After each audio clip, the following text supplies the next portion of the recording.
Hello, everyone. My name is Mark Wilkinson. I am a success coach and an e-colors coach, as well as an author of the book Life Remixed.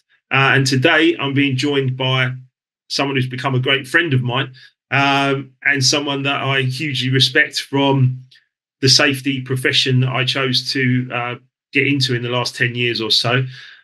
His name's Jason Anker. He's an MBE. And he's a fantastic man. I'm really looking forward to this interview. I'm really looking forward to sharing lots of the things that we learn and have continued to learn together. But before I do anything like that, Jason Anker, please introduce yourself. Thank you, Mark. Thank you for inviting me to talk to you. I'm Jason Anker. On January 3rd, 1993, my life completely changed. I'd been a young man, married, 2 young children. On January 3rd, 1993 was the first day back after the Christmas holidays. Got on site, slightly home from the night before. Around 3:30 in the afternoon, a rush job came in. I was working as a roofing labourer at the time. The rush job came in, unplanned work. But as a contractor on site, always eager to please the client. We decided to give it a go. It was a repair of a roof where we've not been working. So different part of the project. Access by a ladder. My father-in-law, boss, he went up onto the roof. I stopped at the bottom. I was only 24 years old, but I stopped because the ground conditions that day were terrible. The ladder was not secured. I stopped. I thought about it. I realised it was unsafe, and I still did it. I climbed there, got on the roof. We got the job done. And coming down the ladder, someone's actually foot the ladder by this point. I got to the bottom rung, and all I can remember, for some reason, I've been called back up the ladder to collect some tools, whatever reason it was. Went back up the ladder, but at this point, the ladder's now not being footed again. Got halfway up, and all I can remember is ladder slipping. That's it. Next moment, I'm laid on the floor. Initially, I thought it was okay. I got a slight bump at the back of my head, and it was only when I tried to sit up that I realised that the numbness I was feeling wasn't just pain and being winded. I couldn't feel my legs. So. Rushed to hospital and then very quickly diagnosed with spinal injuries. I was told I'd spend the rest of life in a wheelchair and there was no recovery. And that was it. Yeah. And obviously your story is powerful. You've used it to help other people, globally around health and safety. And you've also written this amazing book, Paralysis to Success, Bouncing Back from Adversity, by Jason Anker, MBE. An incredible book. And that moment that you actually speak about not being able to feel your legs when you're laying on the cold floor, that January day is a moment in the book where very few of us can actually understand it or relate to it because it's happened to you and not happened to others. But it was really powerful when I read it, and I remember reading it just thinking like, "Wow, this is such a powerful story." And then, of course, you went through some really tough moments. You've documented it all in the book, of course, as well. I urge people to read it. You went through some really tough moments, didn't you? I mean, it was quite a long, not just a physical challenge, but also a mental challenge as well. Yeah. 30 years ago, obviously your rehabilitation was all geared up to your physical rehabilitation, and virtually nothing was ever placed on your mental rehabilitation. So I left hospital in a wheelchair. Your marriage broke down quite quickly. She left the day after I got out of hospital. It'd be quite easy to sort of say, what heartless cow she was for leaving, but there was no way I was going to survive. There was no way. But again, being 24, much like my accident, I didn't speak up about how I was feeling. So I tried to mask what I was feeling. Also, I could see the impact it had on family and friends. So I always put a smile, Started drinking too much. Things escalated. I got into taking drugs, main ecstasy and amphetamine. But it wasn't to get high like the other people I was with. My high was just like coping. Yeah. But then, as we know, to get to that place again just took more and more and more. So my life really spiraled out of control. Drinking was more. Actual taking got a lot more, from like once a fortnight, once a month, once a fortnight, to 2 or 3 times over a weekend. It was like constant. And things had to give. I knew something had to give. But again, no one spoke about it. And people, I think people were aware, family members were aware of what I was doing or suspected what I was doing, but nobody spoke up. It actually took a totally unintentional overdose or a reaction to ecstasy tablets I'd taken a rave beginning of January '95 in Sheffield. Put me back in hospital. Yeah. I was in the worst condition of my accident. I had a serious fall, but my life was never in danger. I was on a life support machine for 70 days. I was suspected serious brain damage. And mum and dad were told, look, if he survives, he'll need 24 care. So it was about day 15. I think the advice they was given was turn the machine off. I don't think there's no point in my story where try to imagine what they've been through, not what I went through, what they've been through. Watch this son's life disintegrate over a 2-year period. He'd lost his legs, lost his marriage. Now they've faced this decision of switching the machine off and watching me die. Yeah, well. I mean, very fortunately, my dad said no. I woke up and I survived. It's grateful for, but my body was in far worse condition than my original accident. It was focused on having a stroke. I lost use of my legs. Now I couldn't move my arms properly. My left leg in particular, I couldn't do anything with it at all. I couldn't speak. And even when the track knocked me out, it was just mumbled words, and repeat myself instantly. And even to the day, I still repeat myself slightly. I slur my words still slightly. Most people suspect I've been drinking. I'll answer that, but I don't drink. The more the day goes on, the more tired I get, the more it comes on, the more my slurring starts. I get very anxious about it. So it's, and then from that, I felt that the sympathy that the people I had for me for my accident, for some people, had gone. Right. Because it was 2 years after his accident. Now he's on drugs. So for some people, they found it really even more difficult to be around me. Yeah. I mean, it's a downward spiral, isn't it? Physically, obviously, and then mentally, and it just. Did lose any support from my close friends and family, mum, dad, sick there. They was just, why didn't we all speak up about how, it was 30 years ago. Things around mental health were not like they are today. People didn't speak up onto it. So my daughter Abby came to me full time again. To give me a focus, purpose. But it was, I was still doing a lot of things internally. But finding a way of coping was the mechanism. So I got my daughter living with me. Sam, my son, used to come alternate weekends. I started water skiing to give me a focus of something to do that didn't involve a wheelchair. Yeah. I remember that first video that you made. Around being, doing the water skiing, and I remember watching that and thinking, "Wow, this guy is something, special here." Because you'd been through so much, and I didn't even know the full story at that time. But seeing that video when you first made it was very powerful. Myself, I know I've let myself down over the years. What I could have achieved in the early years. I was so anti the wheelchair. It represented everything to take away from me. Yeah. To do a sport like wheelchair basketball, I tried tennis. I was quite good at tennis, actually. I was being coached by the British coach, just by chance, at the local tennis centre in Nottingham. He was a British coach, and he said, "Oh, I think you've got something here."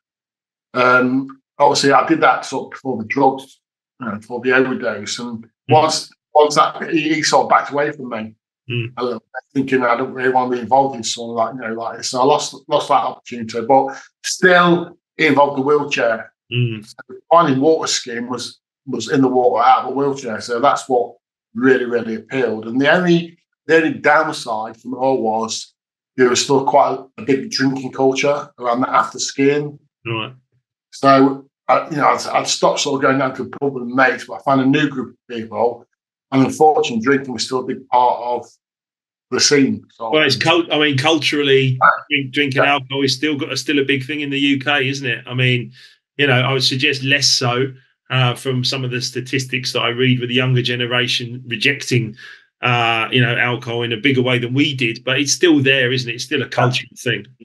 Yeah. So it helped in a lot of ways, but then it became a bit of a hindrance as well because my water skiing was getting affected by how much I was drinking.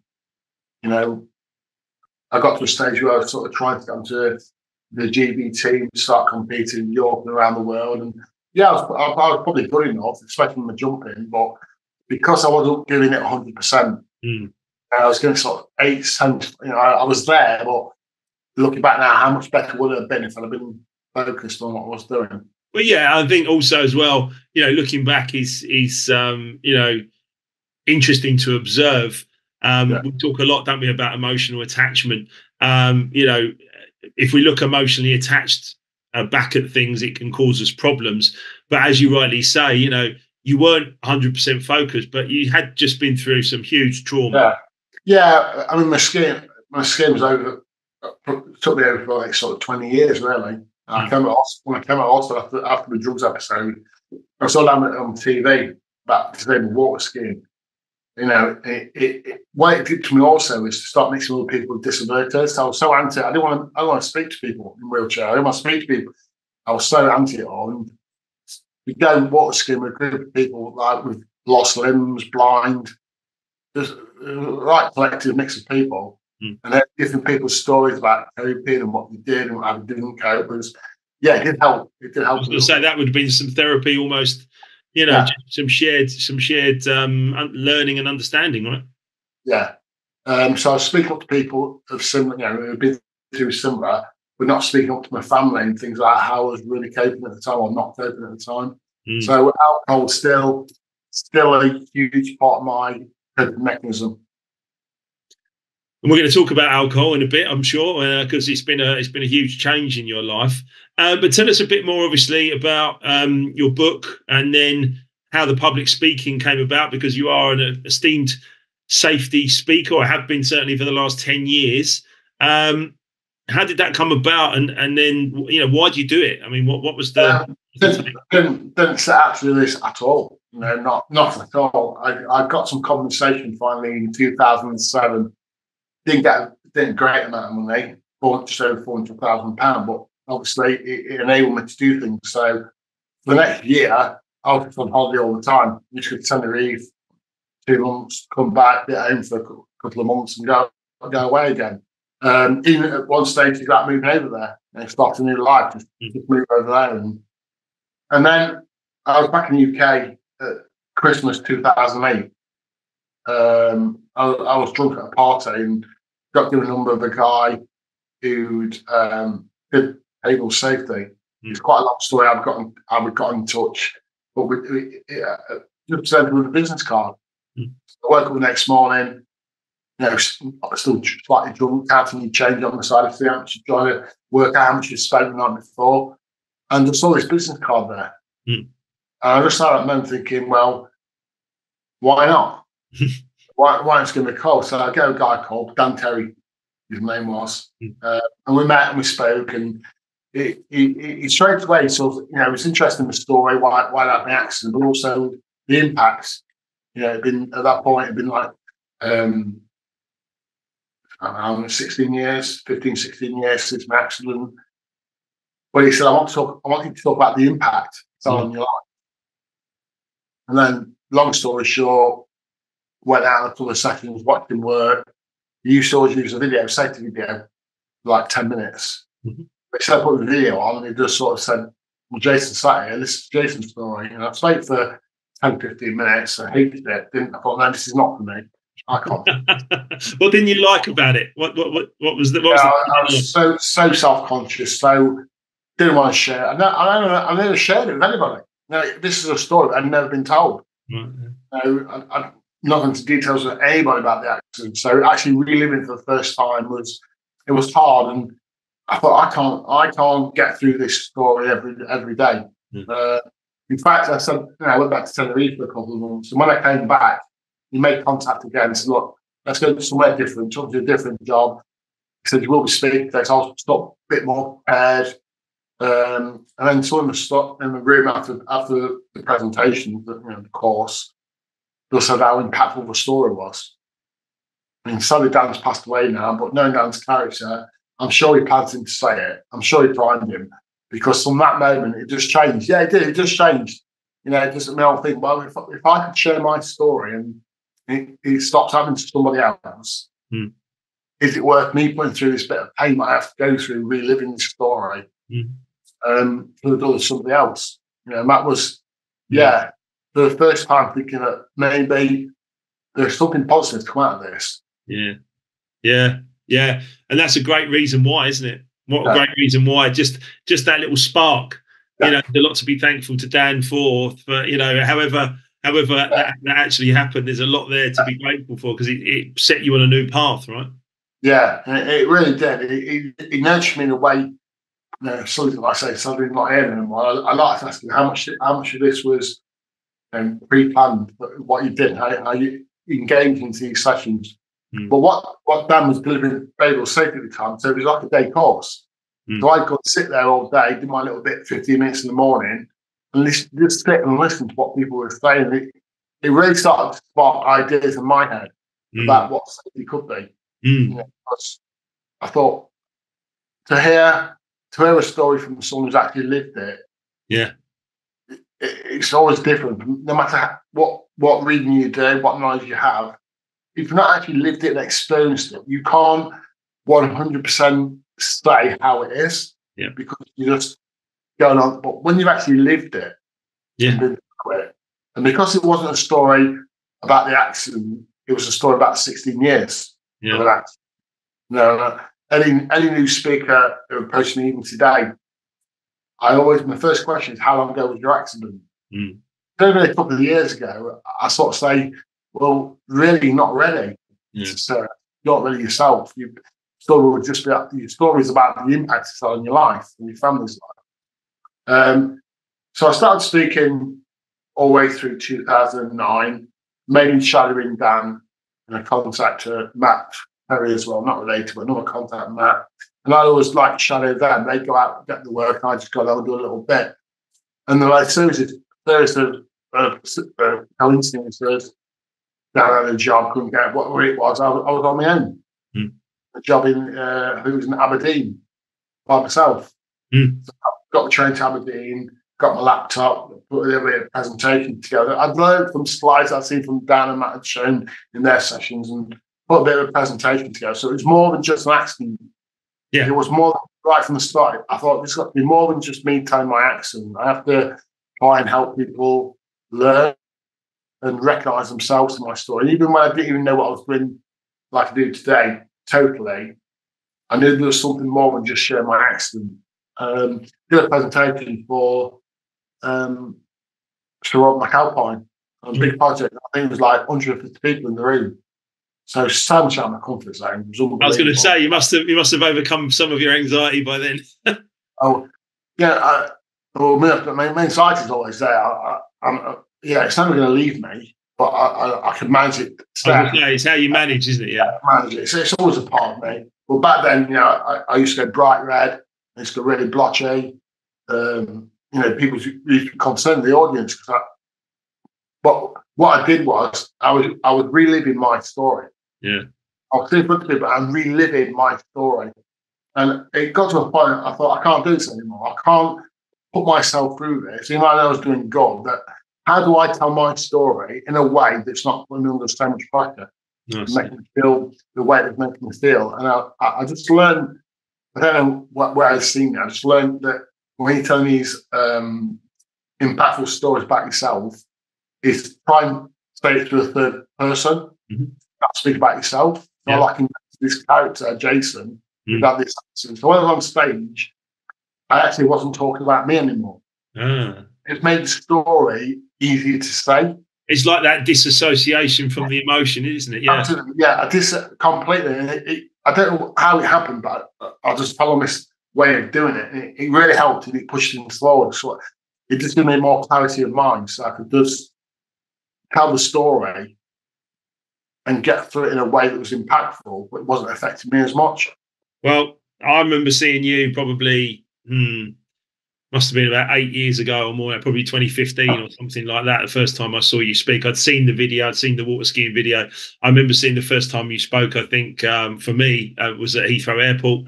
And I was visibly, moved by your story. And that will become apparent in a little while because we'll talk about both of our books. I think it's before that. I think that's when I first started speaking. So I was with Matt at the Heathrow and Gatwick, was doing Heathrow and Gatwick. Yeah. I think it's like 2010, mate. I was. Okay. Right. Okay. So, but certainly from my perspective, it was it was a very, I completely related to you, and we'll talk about e-colours and personality diversity in a minute. But ultimately, I completely related to you for the reasons that will become apparent. We have very, very similar personality styles. But before we get on to that, obviously proud to be safe that you set up with your daughter Abby and the Anker and Marsh with Tim Marsh Consultancy. Tell us a bit more about that and what you do with both of those. Well, I started by myself in 2009. Jason Anker Live, sole trader, just me share my story, mainly construction and mainly work at height stuff. Yeah, so that's what I did. That's what Maxwell was, and that's what I did.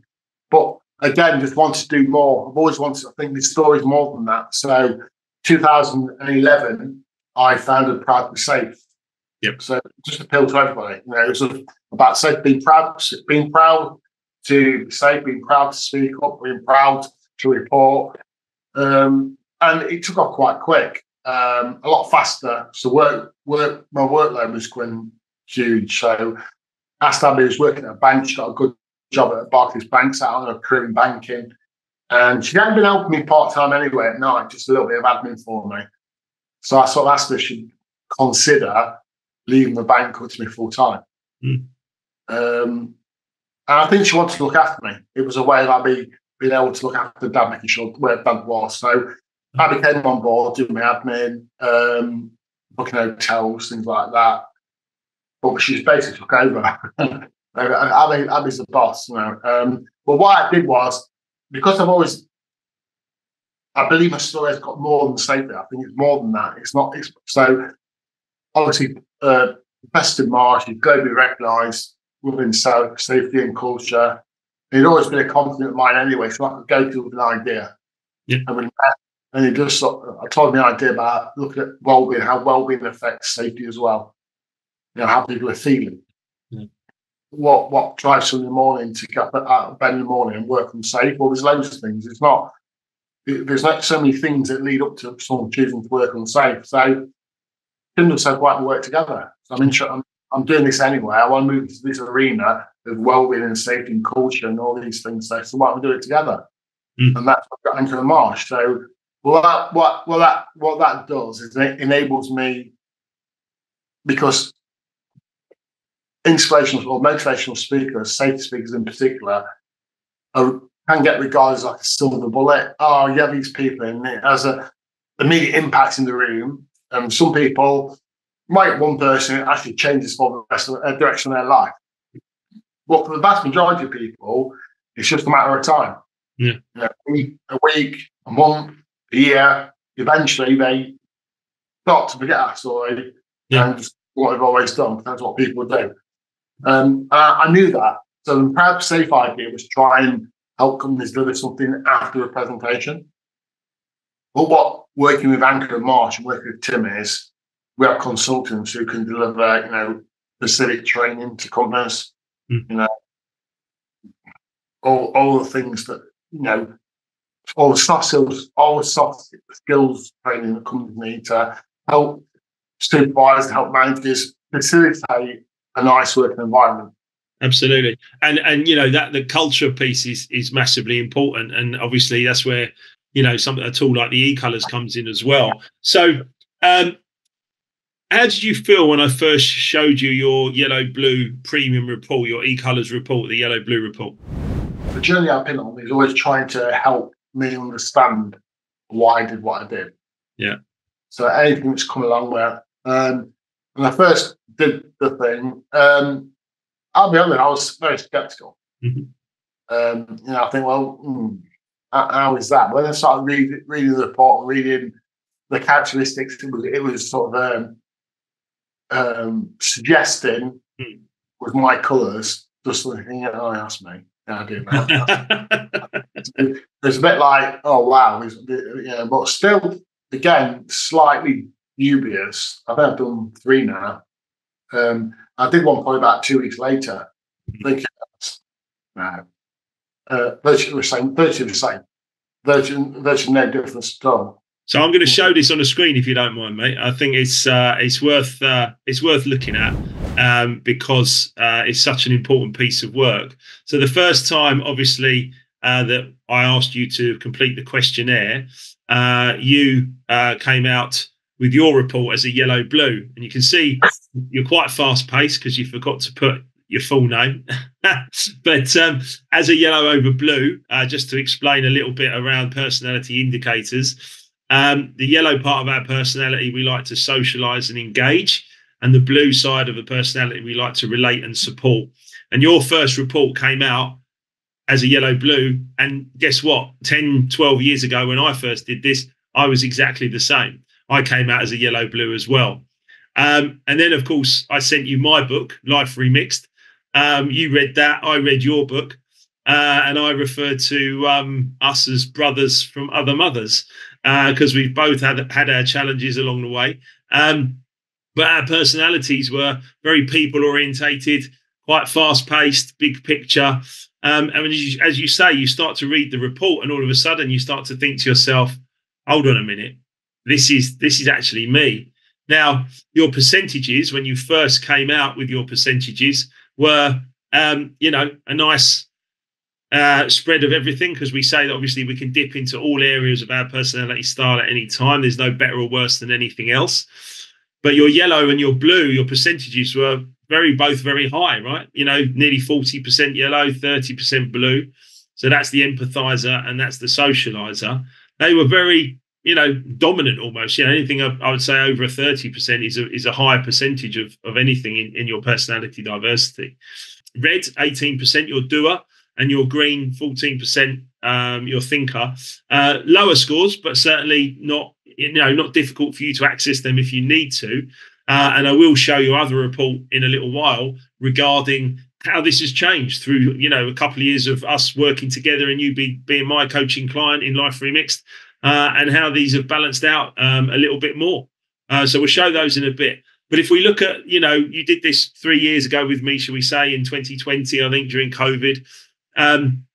This was your first attempt at any kind of questionnaire. Like you said, you were a bit dubious to start with, quite rightly so. We understand the doubt and resistance for people at times, when they're introduced to something new.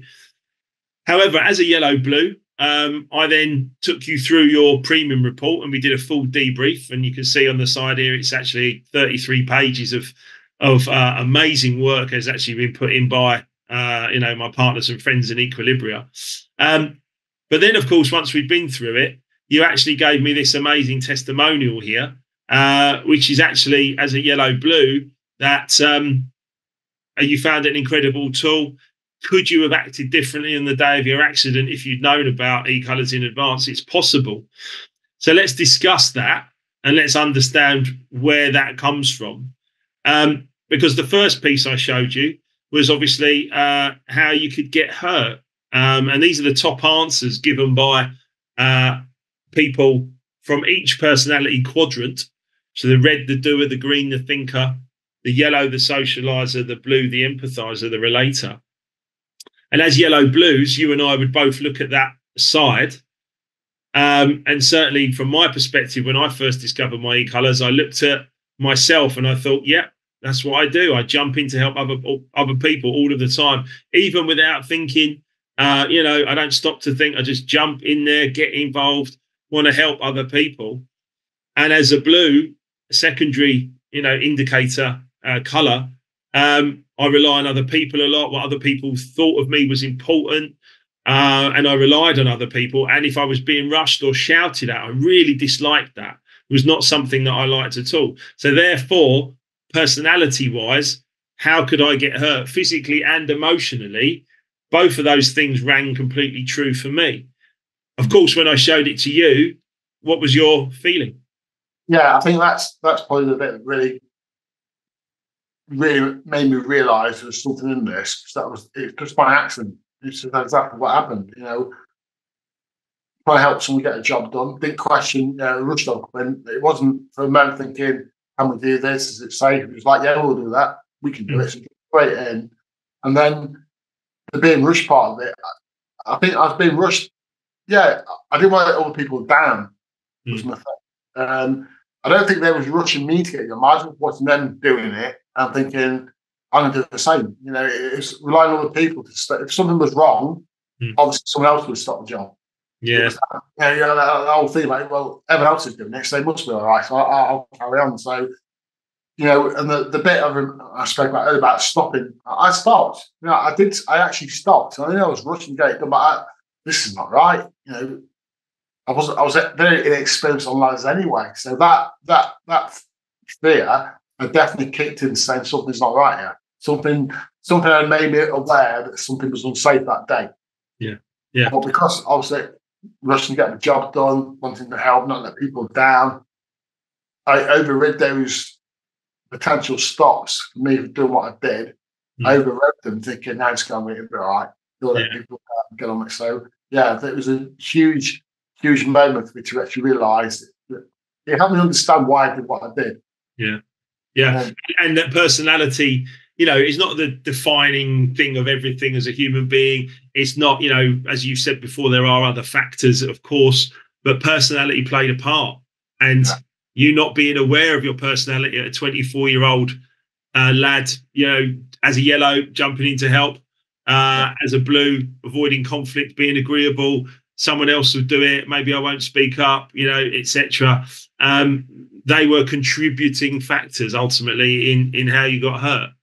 And when you started to realise that, as you say, you started to think, hang on, there may well be something in this. Then we look at another slide, which is what makes it difficult for me to have a safety conversation or in a challenging conversation. And again, we might look at the yellow-blue side there as you and I more naturally where we would go. We don't want to hurt others' feelings, However, the blue kicks in.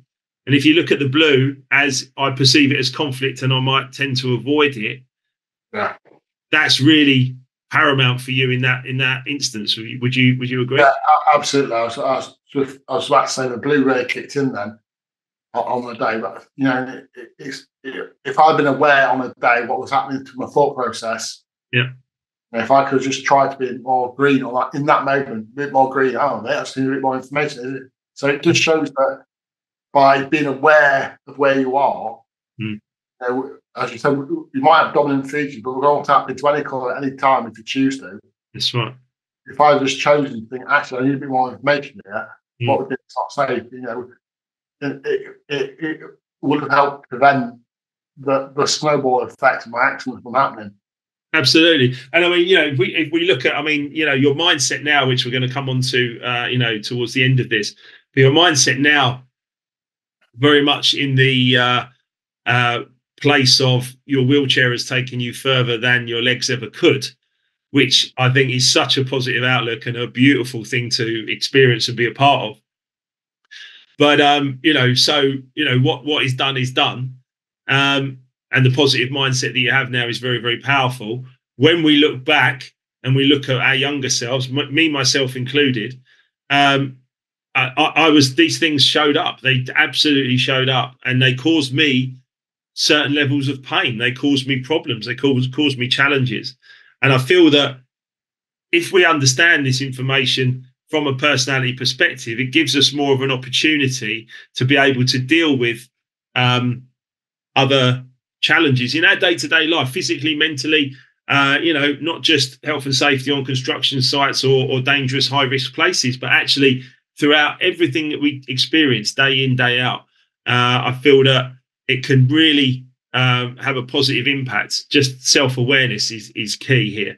And that you and I, we both got into trouble in our younger lives doing decisions that perhaps, or making decisions perhaps that didn't really serve us at that time, but we made them for the right reasons a lot of the time. We wanted to help others. We wanted to avoid conflict and please people. But actually, as yellow blues, those things actually ended up, having some problems for both of us. I've written about it in Life Remixed. You've written about it in Paralysis to Success.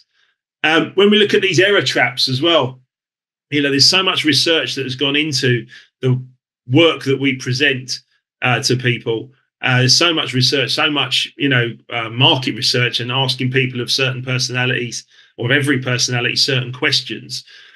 When we look at stress for you as a yellow and for me as a yellow, it says both about how we set this trap for ourselves and for others, about being overly helpful. Is that something that's happened to you over the years, being overly helpful? Yeah, massively. Yeah. Just, always, never want to say no to people. That's and understanding that's really helped me as well. It's really helping to understand. I've always done things in a certain way. Yeah.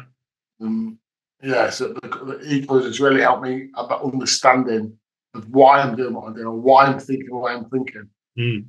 We also wear these wristbands. I'll take the screen share off in a little bit. I've got my yellow red one now because my colours have changed slightly. You've got your yellow blue one on there as well, right?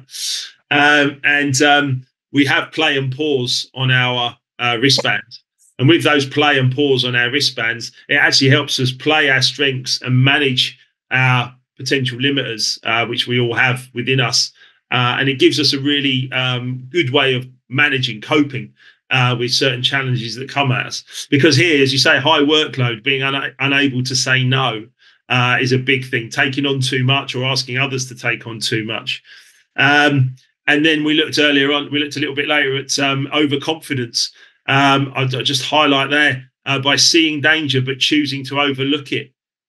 That's exactly what you just described, isn't it? Yeah, that's exactly my accent. Yeah. And look at that, Jason, as well, what you just said as well. Look, trusting others have got this. Yeah. Again, exactly what you said. Someone else will deal with the problem. It'll be all right. I'll jump in.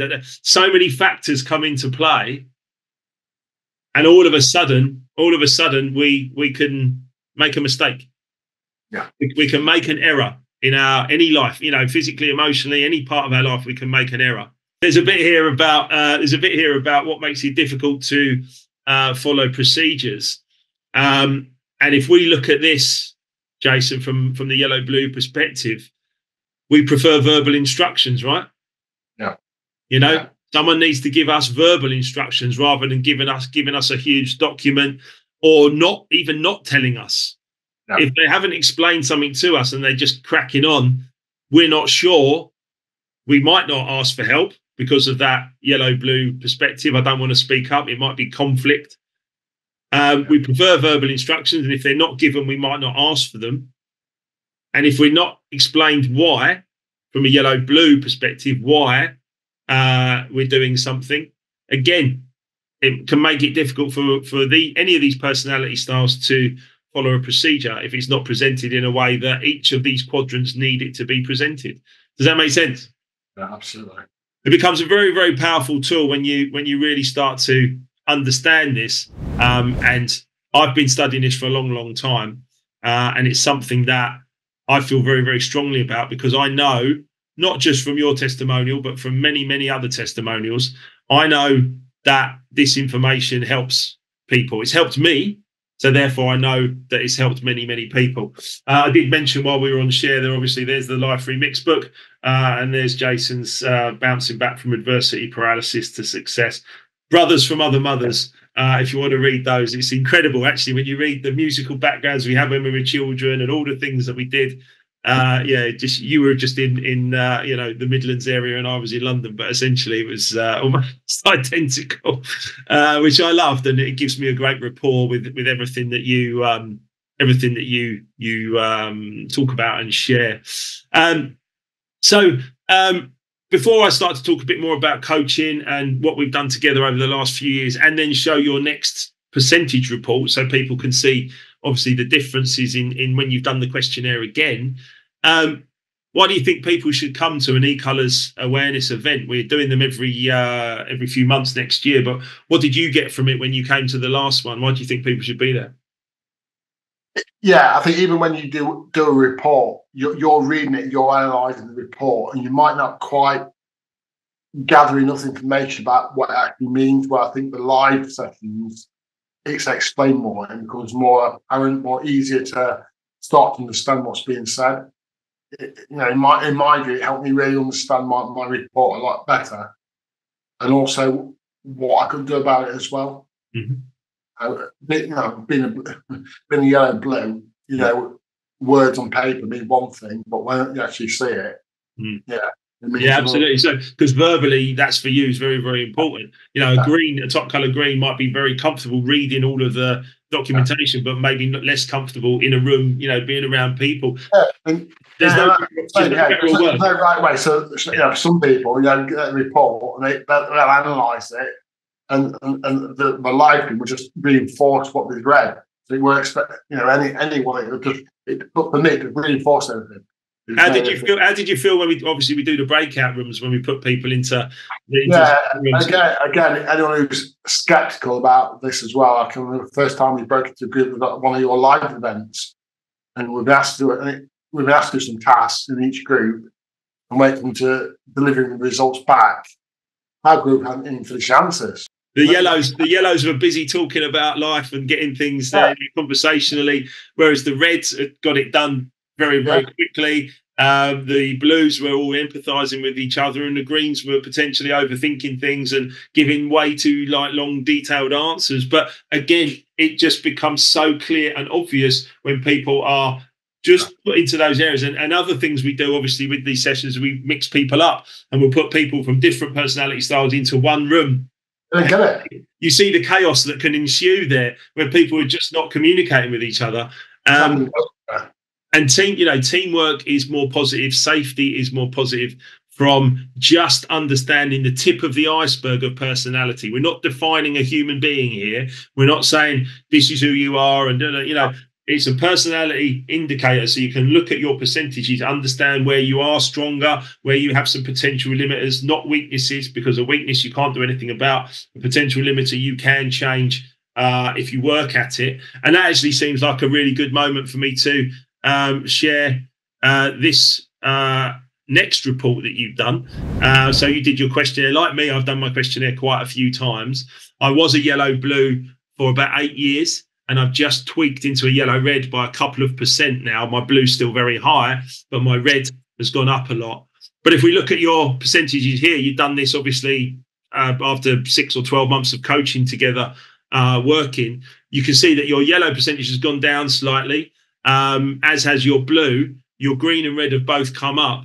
And actually what's happened here is you've become quite clearly a slightly more balanced individual that can dip into any of these areas at any time. Is that fair?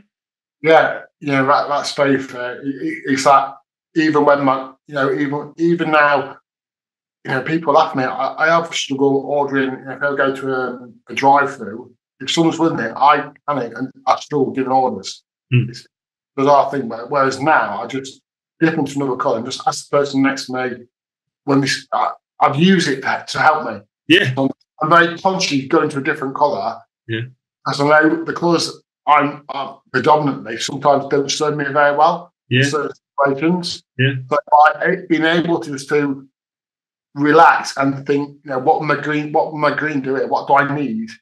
What do I need to help the situation? It's really, really helping me on a very personal level as well as the business level as well. Amazing. That's amazing. And yeah, absolutely. It is a tool for life, isn't it? It's not just, a lot of safety courses and things we go on, people are just there, or if they come to a talk, they'll listen to it like you said, but it might sort of drift away out of their consciousness for a while.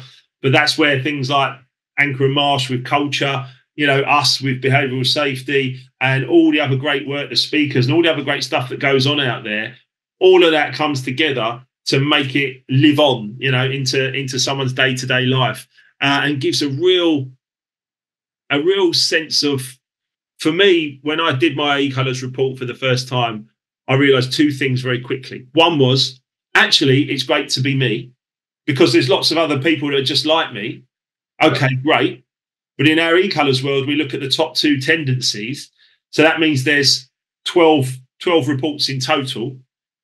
And of those 12 reports, that means there's 11 other personality styles that are not like me. And therefore, I need to know how to communicate with them to be able to uplift myself and get a more positive outcome. So brilliant, obviously, that you're using it day to day, which I absolutely love. Let's talk about, obviously, Life Remix success coaching. You sat on the sidelines for a little while, I remember you saying, and then you came and got involved after reading my book and everything else. How have you found it, just as an experience for us building as a coach and client relationship, but building a friendship even more? How have you found just the whole work that we've done in the last couple of years now? It has really helped me change my life. It's been that I made a lot of positive choices. Life was getting better, but still, I always thought there was something missing from my life. Understanding myself. I'm the first time I started crying after that time I actually started speaking. It was the first time I actually. I remember. But again, looking back to the equals, I've always helped other people. My goal is to make sure everyone else is all right, and probably not taking care of myself. And actually, what it's really learned me is you can't even help if your life is about helping other people, which is great. But you can't help anybody to help yourself. Mm. So I wasn't really helping people that greatly because I wasn't in a great place myself. So it was more or less telling people what I think they should do. and that might work a little bit, but to be honest, it's got to be authentic. You've got to live it and from the heart, right? Yeah, and learning the best way of helping other people is do it yourself. Mm. People eventually start to notice. Mm. And you seem really good, but what you've been doing, and you sort of tell people what you've done. That journey I've set myself on. I'd stop drinking for a year when I'm doing the course. So I'd always stop drinking anyway and notice the benefit in that. But I was always still in a place where I thought I'll do something and that will change my life. That one thing will be it. Yeah. Well, it's not about one thing. It's about continually changing, continually moving on to the next one, tweaking that a little bit, revisiting that problem or revisiting that solution. They think, is it time now to go on a different path? So it's a continuum. It's not something. That's right. Stop looking for a completion of anything in life and start enjoying the day to day. Understanding personality really helped me. It's clearly helped you. And then also taking that on board and going deeper into your character, into you as a human being. We've spoken, haven't we, a lot about gratitude. We've spoken a lot about acceptance. We've spoken a lot about forgiveness. Those are building blocks, post e-colours. Those are building blocks of actually appreciation of what we do have rather than what we don't have. Certainly, your growth has been amazing as an individual in the last couple of years. In fact, I remember just recently someone said to me at a speech you were giving at the She Show, they said, I've seen Jason turn from quite an angry young man, in his wheelchair, but quite angry about what had happened to him, to actually someone who is just a lot more peaceful and a lot more influential going forwards than perhaps you have been, in the past. And the reason for that is because of understanding these universal laws that I learned from Bob Proctor. And thank you, Bob Proctor, for everything that you taught me. And certainly these are things that we've connected on and that you've taken into your life. I mean, I can see the motivational messages behind you. I won't try, I will make it happen. You've got your purpose clearly defined now, haven't you? Yeah. All what I've learned. You see, I spent a lot of years being angry with myself, not forgiving myself for what I've done. Yeah. So always not wanting to really thrive in life because I didn't think I deserved it. Yeah. I'd done okay in life after my accident, and I started speaking. So what more did I deserve? I didn't deserve anymore. You can't tell me what you got. But actually now, realising the better I am inspires other people to change as well. So the better I can be, it's better for everybody. Learning the purpose is not about me. That's another word. Purpose is not about me. My purpose is what I do for the people. That's true purpose. So if I did it in a certain way, I can inspire other people to do something different. Because that for me is what this is all about now. And it's gone from when I first started speaking, it was a motivational safety presentation to make people not be like me. I'm asking people not to be like me. Yeah. Where today's presentation, today's journey, and where I'm going to is to inspire people to be like me. And I'll say my wheelchair is to me further in life than when they go wooden. I'm not recommending people have an accident with a wheelchair. But what I'm saying is I'm in it. I can't change it. I can't change the fact that I'm in a wheelchair for the rest of my life. And all I can change is my journey in my wheelchair and where it takes me, and be grateful every single day. Then I wake up, my wheelchair's there, so I'm in the bed.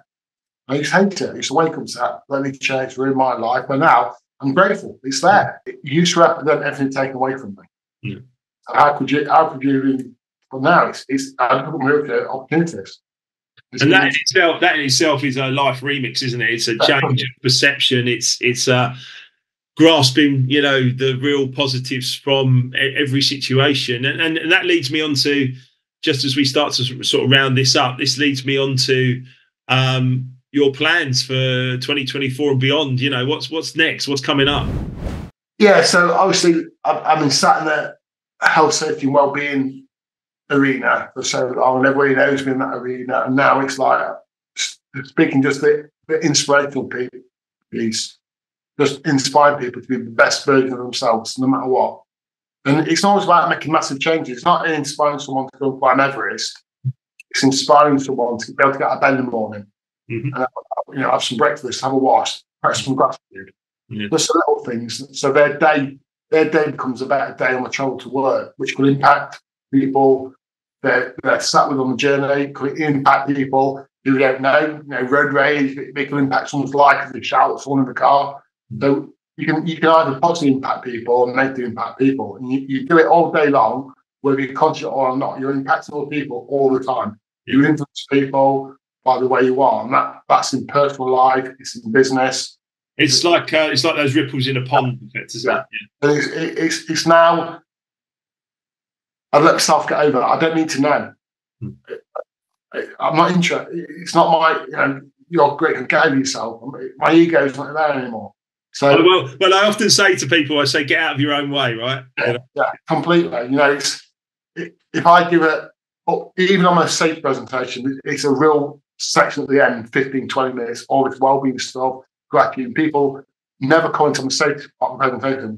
It's all about so if I by delivering their presentation in the daytime, send someone in a different frame of mind, that it would go home, test the kid training on a football field for the afternoon. If someone gets in the football team, or daughter gets in the football team, their school life is different, because it's all about this positivity, because it's such an energy positivity that you inspire other people to do something different. So it all used to be inspire you not to work unsafe or not to work unsafely. And yeah. Well, you've taken it on a notch, and clearly your plan for 2024 is to take that on even further and move away, as you say. The safety thing has been important, and people know you for that. And I'm sure you'll always cover that box whenever you're asked to. But the inspirational side of, and I must say that I'm looking forward to the next Life Remixed event that I put on, and you're going to be a guest inspirational speaker on there. You've been preparing. I know how much you've been preparing your speech, because you tell me. You've been spending hours, right? Really honing your skills. And it's not about me anymore. It's not about this being a great presentation for me. This is about what I can learn people of my journey in the last 5-6 years of my well-being journey, the way I've changed, and the way I've found to find my purpose in life, if I can share that and give that to other people, that's my purpose. That's my life's about now. The journey I've got here, I'm grateful for everything that's happened in my life. The drugs, the accident, it's led me to this point. I couldn't be any happier. So, it should not have happened. There's no point. I can't change it. So, no point wishing it never happened. It did. My belief in your journey is that you are on a way now that is actually going to take you up hugely, as an inspirational speaker. And there are lots of other people that I know you're inspired by, to be an inspirational speaker, to share your story, that actually, you can overcome challenges, know thyself, know your personality, know your e-colours, and understand how to work with yourself in a good way. And then, as you say, once you've sorted out that thing, and I'm very much about not just positive thinking, but actually let's deal with some of the issues. And therapy can help, e-colours, all these things they're all part of it. And then coaching takes you onwards and upwards to the inspirational part of yourself that you can really make a difference in this world. And you've been doing that for many years, Jace. And I feel that we're just warming up. Yeah. We're just warming up. So look, this has been an amazing conversation, and as two yellows going head to head, we could sit here for hours and hours and hours. I know we could. We've done it already over the last few years. But what are you most looking forward to? What are you most grateful for? And then we'll wish everyone well, and we'll be on our way. But what's the buzz? What are you most looking forward to? Delivering a presentation in massive theatres, 600,000 people in theatres, inspiring more people to, no matter what's going on in their life, however bad their life is at a certain point in time, there's always a chink of light somewhere to focus on that little piece. Gratitude for me has changed. It's changed everything. Being grateful about everything. Not just being grateful when things go wrong. That's the easy part. That's the power. The power of gratitude. The superpower of gratitude is when you're grateful when things go wrong. Yeah. Find something out. I'll probably explain that very quickly. When Mum passed away this year, after long, I'm still doing. It's a hard Christmas. I'm still devastated. Mum's gone. But that gratitude, that my mum ill health, a lot of years, she was in pain at the end. That gratitude of my mum's passed away, she's in peace now. That gratitude has got me through the grieving process so much faster. Absolutely right. And I remember saying to you, when your mum was still with us, I remember saying to you, can you please go and tell both your parents how grateful you are for everything that they did, and you used the example earlier in this conversation about, your father saying, I'm not switching off the life support or anything like that. I mean, what gratitude to feel. And it's so beautiful that you expressed it, to your mother and to your father, obviously, who's still with us, but to, expressed it to your mother before she passed was a beautiful moment, I felt. Yeah, it was. Yeah. It was. She had my hand that day. She said, I'm just ready. I've had enough. And there's no stop thinking about it more. I said, yeah, sure, I'm happy. Yeah. You do what you want. Yeah. It made Mum really comfortable because all the family members was, challenging her. But yeah, it was a nice moment that we finally connected. Yeah. It's beautiful, mate. And that gratitude is there's a great little book actually I've got here. And it's called The Science of Getting Rich, which is what The Secret was based on. And in chapter 7, I've got it marked. It says the whole process of mental adjustment and atonement can be summed up in one word, which is gratitude. I've got it underlined. I remember Bob Potter telling me about it. The whole process of mental adjustment and atonement can be summed up in one word: gratitude. You've practiced it. It works. I am grateful for your time, this busy life that we lead. I'm massively grateful for your time. I think that, I love that your daughter, the wonderful Abby, is also now a coaching client in the Life Remix community. And we're just making better versions of ourselves always, doing it for the right reasons and doing it in a good way. And I'm really grateful for your time, mate. I think it's been a fantastic conversation. and I'm really looking forward to sharing this with as many people as possible. Thank you, Mark. Thanks for the opportunity. Absolute pleasure, mate. Absolute pleasure.